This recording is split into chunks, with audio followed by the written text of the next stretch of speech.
أعوذ بالله من الشيطان الرجيم.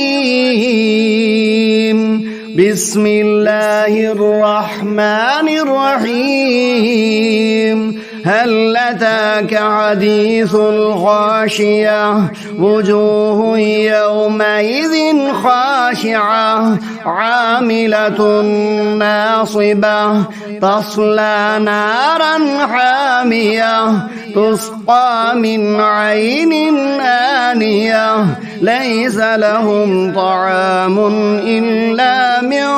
ضريع لا يسمن ولا يغني من جوع وجوه يومئذ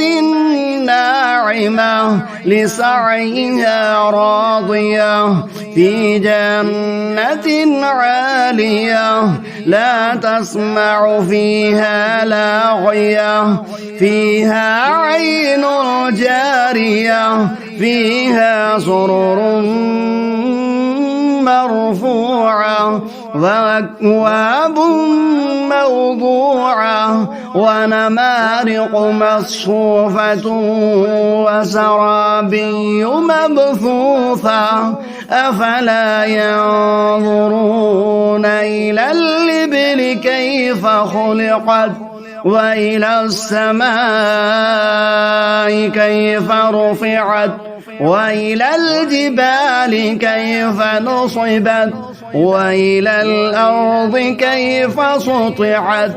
فذكر إنما